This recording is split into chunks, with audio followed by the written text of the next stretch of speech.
इस वीडियो में बात करूंगा नमूनिया के बारे में। नमूनिया एक ऐसा इन्फेक्शन है जो लंग्स के अंदर टिपिकली या एटिपिकली इन्वॉल्व होता है। टिपिकल नमूनिया, एटिपिकल नमूनिया, इसके अलावा कौन कौन से बैक्टीरिया हैं जो नमूनिया की वजह बनते हैं, तो इस पर बड़ी तफसील है। लेकिन मैं बात करूंगा बच्चों के अंदर नमूनिया बहुत कॉमन है और बच्चों के अंदर अमवात की वजह बनने वाली पीक लेवल की 3 बीमारियों में से नमूनिया भी शामिल है। तो बच्चों के अंदर हम नमूनिया को कैसे प्रिवेंट कर सकते हैं कि पहले तो ये कि नमूनिया हो ही ना, और अगर हो जाए तो कौन कौन से साइन सिम्टम्स बच्चों के अंदर आते हैं, जाहिर होते हैं, और हम बच्चों को कब कैसे ट्रीट करें, कब हम डॉक्टर के पास ले जाएं, कौन कौन से साइन सिम्टम्स हैं, या ऑक्सीजन की डिमांड होती है या उन्हें हॉस्पिटलाइज करना पड़ता है, तो इस पर तफसील से बात करते हैं। बच्चों के अंदर नमूनिया एक तो इनिशियली जब बच्चे पैदा होते हैं तो माँ के पेट के अंदर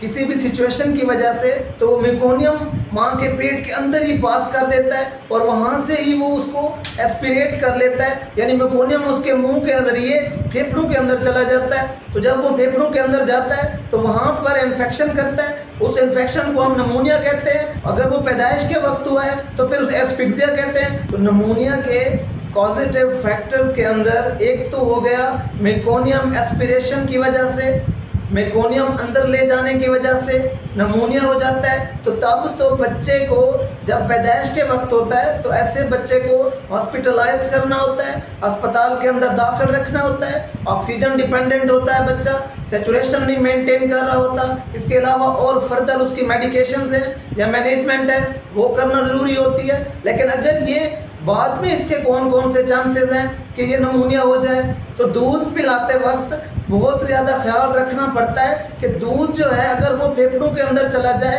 तो उसकी वजह से नमूनिया हो जाता है। तो इसकी पोजीशन मैटर करती है कि सर वाली साइड बच्चे की ऊपर रखनी चाहिए, दूध पिलाने के बाद फ़ौरन लिटाना नहीं चाहिए, दूध को हजम कराना पड़ता है। 5 से 10 मिनट तक बच्चे को अपने कंधे पर लें, जब दूध हजम हो जाए फिर उसको लिटाना चाहिए, और सर वाली साइड जो है हमेशा ऊंची होनी चाहिए।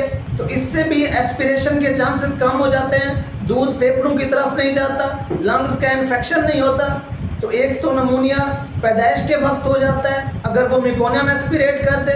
दूसरा हमने बात की अगर वो दूध उसके फेफड़ों के अंदर चला जाए।